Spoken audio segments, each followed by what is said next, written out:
हर मोड़ पर आपको ऐसे भेड़िया मिलेंगे, भेड़िए जैसे लोग।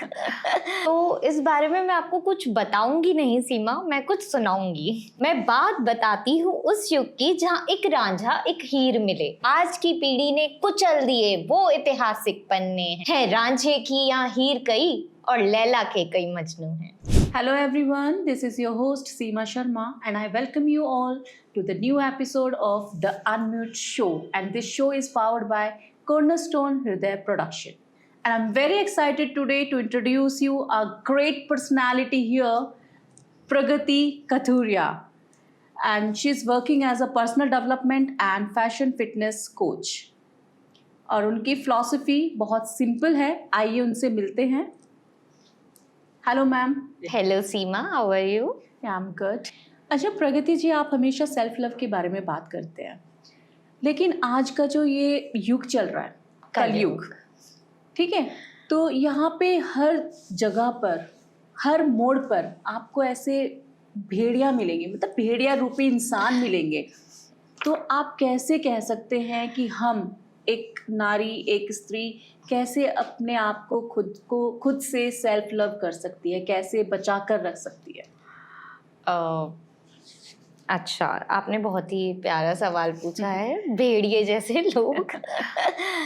आपके कहने का मतलब है कि इस युग में भी, कलयुग में, हमें बहुत सारे ऐसे लोग मिलेंगे जो हमें कभी ना कभी हर्ट करेंगे, हमारे फीलिंग्स के साथ खेलेंगे।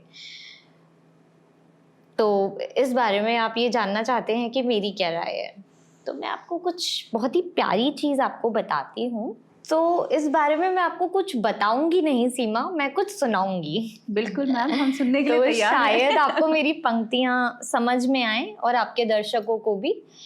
जी मैम। कि मैं बात बताती हूँ उस युग की जहाँ एक लैला एक मजनू थे। मैं बात बताती हूँ उस युग की जहाँ एक रांझा एक हीर मिले। अमर हो गई उनकी कहानी इन ऐतिहासिक पन्नों में। पर आज की पीढ़ी ने क्या किया? आज की पीढ़ी ने कुचल दिए वो ऐतिहासिक पन्ने हैं रांझे की यहाँ हीर कई और लैला के कई मजनू हैं। रांझे की यहाँ हीर कई और लैला के कई मजनू हैं। हर गली में लैला मजनू मिलते हैं आजकल। लेकिन कितने मतलब आजकल एक एक इंसान की, मतलब एक एक लड़के की 50 गर्लफ्रेंड और एक एक लड़की के 50 बॉयफ्रेंड। तो ये तो हमारा कलयुग का हाल है। तो और हर घर में द्रौपदी हो या ना हो, बट हर घर में एक रावण जरूर है, मतलब दुशासन कह सकते हैं आप। तो अब आपने महाभारत की बात छेड़ ही दी है, तो मैं महाभारत की भी कुछ पंक्तियां आपके सामने रखती हूँ।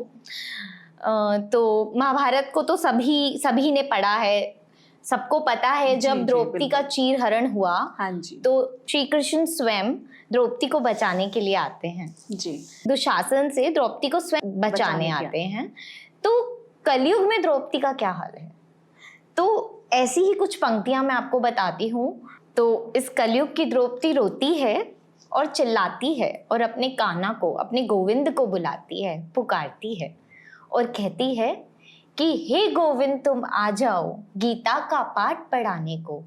हे गोविंद तुम आ जाओ गीता का पाठ पढ़ाने को।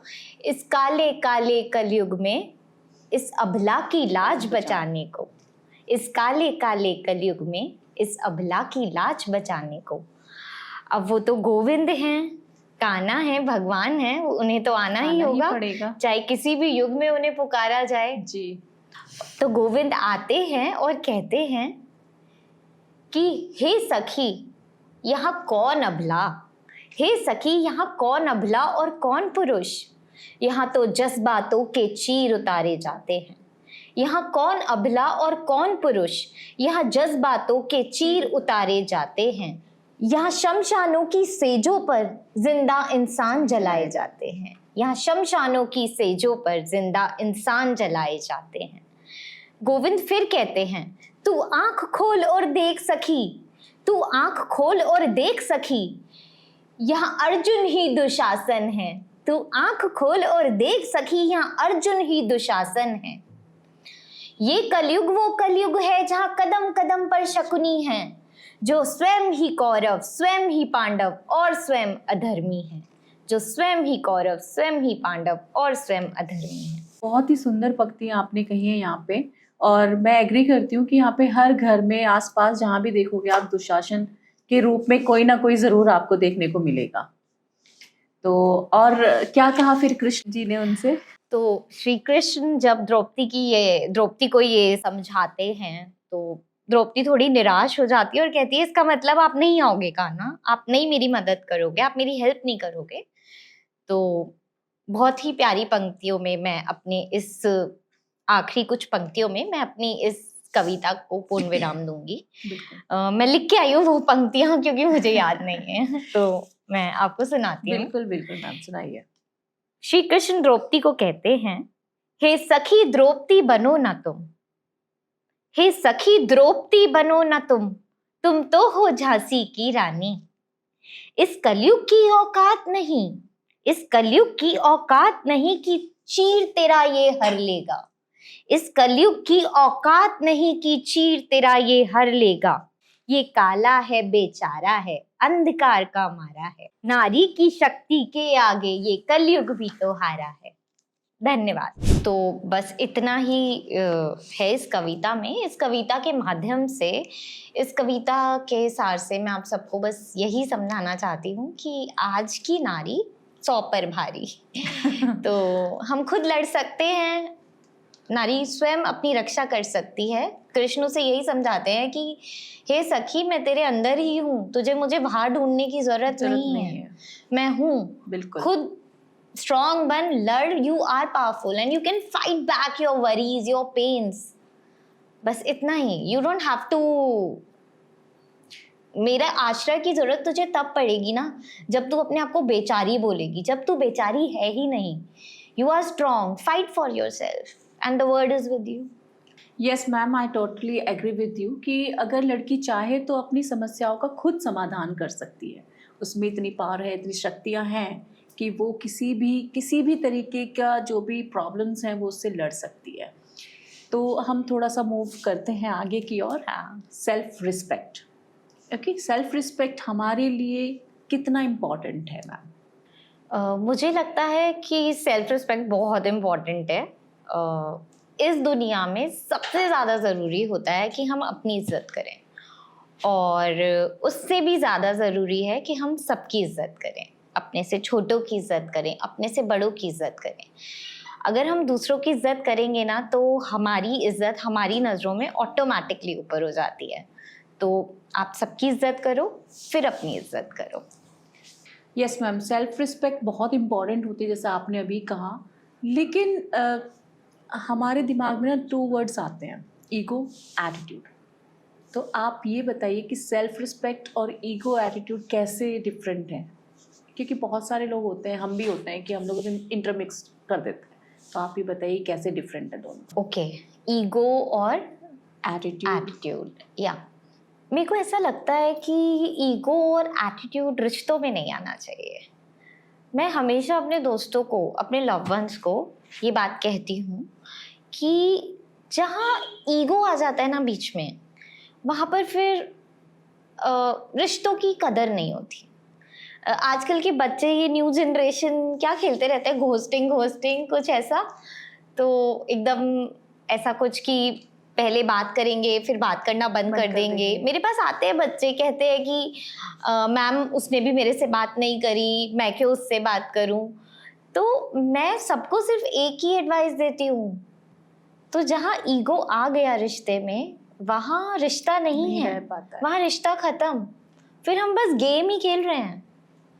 हमें गेम नहीं खेलना। अगर कोई रिश्ता हमें दिल से निभाना है, कोई, चाहे वो पेरेंट्स का रिश्ता हो, गर्लफ्रेंड बॉयफ्रेंड का रिश्ता हो, पति पत्नी का रिश्ता हो, हमें अगर कोई भी रिश्ता निभाना है दिल से, हमें ईगो को साइड पे रखना ही पड़ेगा। यस, जहाँ पर ईगो है वहाँ रिश्ता नहीं है, वहाँ रिश्ता खत्म। और अगर हम किसी को अपना मानते हैं तो वहाँ उन रिश्तों में ईगो की जरूरत नहीं है, ईगो की जगह नहीं है। हाँ, कई लोग मुझसे कहते हैं कि हमारी भी तो सेल्फ रिस्पेक्ट है, फिर सामने वाला हमें फॉर ग्रांटेड लेने लग जाएगा। तो लेने दो फॉर ग्रांटेड, क्या दिक्कत है? फॉर ग्रांटेड भी तो अपनों को ही लिया जाता है, बल्कि ये तो ब्लेसिंग है कि अगर कोई अपना आपको फॉर ग्रांटेड ले रहा है, it's okay, it's really okay. अगर वो आपका अपना है, कोई ऐसा जो आज नहीं तो कल आपके बारे में सोचता है या सोचेगा, कल को कभी ना कभी ये चीज जरूर रियलाइज हो। और रिश्तों में ईगो नहीं, रिश्तों में एटीट्यूड नहीं। बिल्कुल, रिश्ते तभी बन पाते हैं जब हम अपना ईगो साइड रख देते हैं। ठीक है, ओके मैम, सेल्फ रिस्पेक्ट आप कैसे डील करती है रिश्तों को? अगर ऐसी कोई सिचुएशन आ जाए आपके सामने तो आप कैसे डील करेंगे? अगर कोई मुझे हर्ट करे, बिल्कुल, ओके, मैं हमेशा अपना 100% देती हूँ। अगर कोई मुझे हर्ट करे तो मैं कोशिश ज़रूर करती हूँ। ऐसा नहीं है कि मैं अपने ईगो को या एटीट्यूड को लेकर बैठ जाऊंगी कि नहीं, उसने मेरे को हर्ट करा है तो मैं अब उससे बात नहीं करूँगी। ऐसा नहीं, मैं अपना 100% दूंगी। जितनी मेरे अंदर एनर्जी है, जितना मेरे से हो सकता है, आई विल गिव माई 100%। और हाँ, जब मुझे लगेगा कि बस अब हो गया, अब मैं अगर कुछ करूँगी भी तो कोई फ़ायदा नहीं है, तो मैं एंड तक लड़ती रहती हूँ। और जब मैं एग्जॉस्ट हो जाती हूँ तो फिर मैं गिव अप कर लेती हूँ। तो उसको वहीं पर छोड़ देना चाहिए, छोड़ स्पेस दे दो I कि think, ठीक है, वो हाँ, सोचे, space- अपने आप रियलाइज करे इस चीज़ों को। मेरे को ऐसा लगता है फिर कोई रियलाइज करे या ना करे, बट Doesn't आपको ये कल को रिग्रेट नहीं होना चाहिए कि आपने कोशिश नहीं करी। अगर आप किसी से सच्चे दिल से रिश्ता निभाना चाहते हो तो आपको कोशिश जरूर करनी चाहिए और अपना 100% देना चाहिए, और बाकी उसके हाथ में या उसके हाथ में तो it is okay. I mean, बहुत ही प्यारा जवाब था मैडम आपका। Thank you. चलिए मैम, थोड़ा सा उस तरफ मूव कर लेते हैं, पर्सनल डेवलपमेंट की तरफ। तो आप मुझे ये बताइए कि जब हम कोई भी कंपटीशन ले लीजिए, कोई मैच ले लीजिए, अगर हम विन करते हैं, हम विनर हो गए हैं, या फिर लूज़ करते हैं, तो उस टाइम पे हमारी क्या मेंटालिटी होती है, किस तरीके से हम बिहेव करें टूवर्ड्स पीपल, हमारे क्या मेंटालिटी रहती है? ओके, लाइफ में अगर विनर बनना है तो सबसे पहले अपने से छोटों से सीखिए। विनर मेंटालिटी यही कहती है कि अपने से छोटों से सीखिए, अपनों से छोटों के साथ रहिए। कभी भी ये नहीं सोचना चाहिए कि हम बड़े हैं। अगर हम अपने से छोटों से सीखेंगे तो हम लाइफ में बहुत आगे जाएंगे। लोगों को देना सीखिए। अगर आपके पास है, आप बड़े हो गए हैं, तो लोगों को देना सीखिए। यस मैम, अगर हमें कुछ सीखना है तो हमें ग्राउंड लेवल पर रहकर ही सीखना होगा। मैम, एक एडवाइस जो आप सभी को देना चाहेंगे? अगर कोई हर्ट है, कोई आपसे अच्छे से बात नहीं कर रहा, if somebody is talking back to you, it means he or she is wounded. It means कि वो हर्ट है, परेशान है, वो अच्छा फील नहीं कर रहा, तो उसको उसके हाल पे छोड़ देना चाहिए। That's it. ठीक है मैम, इसका मतलब आप ये कहना चाहते हैं कि हमें स्पेस दे देना चाहिए उनको, अगर कोई वुंडेड है, हर्ट है ना? बिल्कुल बिल्कुल। ओके, तो ये बहुत, जो भी आपने हम सबको बताया, हमें बहुत अच्छा लगा। पंक्तियों के द्वारा जो आपने सुनाया वो भी बहुत अच्छा था, और हम इसी के साथ इस एपिसोड को विराम देते हैं यहीं पर। फिर मिलेंगे नेक्स्ट एपिसोड में। Thank you for being with us, and see you soon for the next episode. Like, share and subscribe. Thank you.